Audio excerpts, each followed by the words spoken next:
Hi guys, it's Quinn here. If you enjoy my videos, consider hitting the like button. It's the only way the YouTube algorithm really notices me.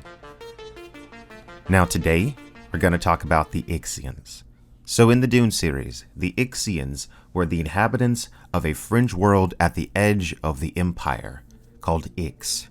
Now Ix was the 9th planet in its solar system, and the world of Ix, unlike most planets, had escaped the harshest effects of the Butlerian Jihad. So this means they were much more okay with machine technology, and even some technology that pushed the prescriptions of the Butlerian Jihad.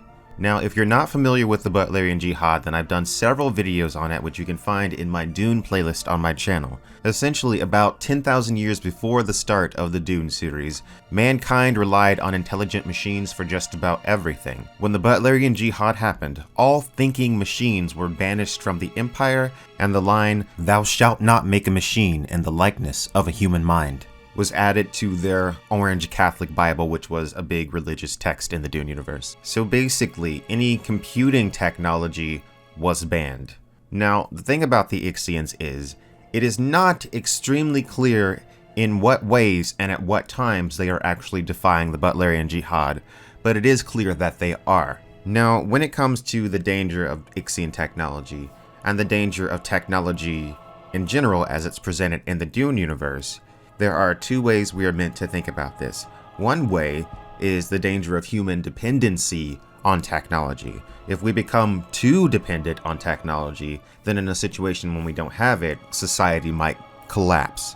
The other way we're meant to think about this is the potential danger of the exponential growth of that technology itself. Now, this is what Leto II feared the most about the Ixians, and this is one of the main things that he worked so hard to undo.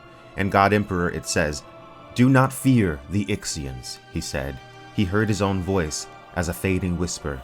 "They can make the machines, but they can no longer make Arafel. I know, I was there." Now, we've talked about this line before on this channel. Arafel refers to the cloud darkness of holy judgment. It's a biblical reference. Essentially, he's saying, don't worry about the Ixians. I have made it so that they can never create the technology that would destroy all of humanity. Now, I will say that the Ixians will still produce this technology, these seeking machines that Siona Atreides herself sees in the visions, but he has created a way for humanity not to be destroyed. He has created a way for humanity to hide. Now, we all remember the scene in Dune with the hunter-seeker device. Now imagine a hunter-seeker device that's so finely tuned that not even a breath or heartbeat can be hidden from it. Now imagine that this device is also self-replicating. Imagine that it reaches a level of comprehension that resembles prescience. This is what Leto foresaw. A machine that would seek out and hunt and kill all humans until there were no more humans. This is the Ixian problem. This is the paradox of endless technological innovation. At some point, eventually, the technology develops to a point where it is beyond our control of it. This Ixian dilemma is a mirror of the Tleilaxu dilemma. The Tleilaxu are also technological innovators on the fringe, except they emphasize biological technology. Their face dancer slave class, who they gradually improved again and again throughout the eons, eventually grew far beyond their own control, until eventually they present themselves as the godlike beings Daniel and Marty at the end of the book Chapterhouse Dune.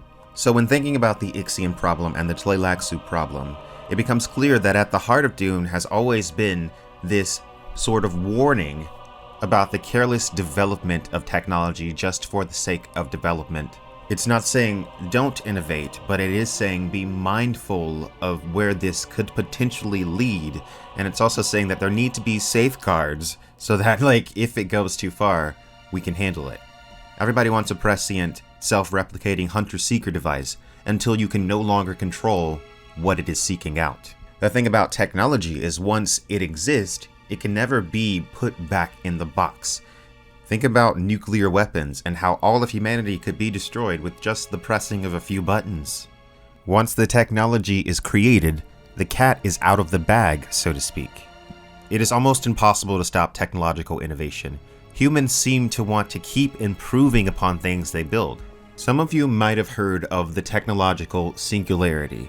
That's at the core of this idea. The technological singularity is a hypothetical point in time where technological growth will become radically faster and uncontrollable, resulting in unforeseeable changes to human civilization. The Ixian problem is the technological singularity. The seeking machines would be there, the smell of blood and entrails, the cowering humans in their burrows, aware only that they could not escape, while all the time the mechanical movement approached, nearer and nearer, louder and louder. Everywhere she searched, it would be the same. No escape anywhere. So Frank Herbert was concerned about something that several authors before him and an incredible amount of authors after him were also concerned about.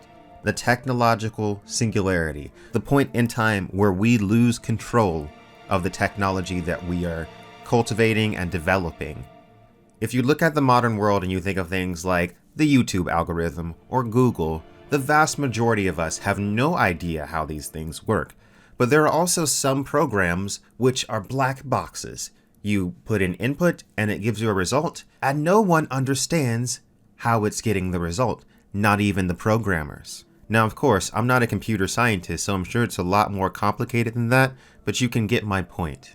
Essentially, in the Dune saga, Frank Herbert is making the argument that we cannot stop technological progress, but we can improve upon ourselves and make it so that we are not so dependent upon technology that our civilization falls apart when it is not around, and to make sure we keep it in check so that it does not get to a point where we cannot control it and dial things back if they get a little bit too intense, if the AIs start taking over the planet.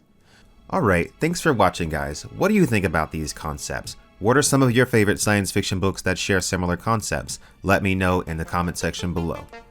Just a heads up for those of you that may be interested, my next graphic novel, The Lie Behind the Star, is launching February 2023. You can sign up now to get on the email mailing list to get notified as soon as it launches. More information on my website, link in the description. Thank you guys so much.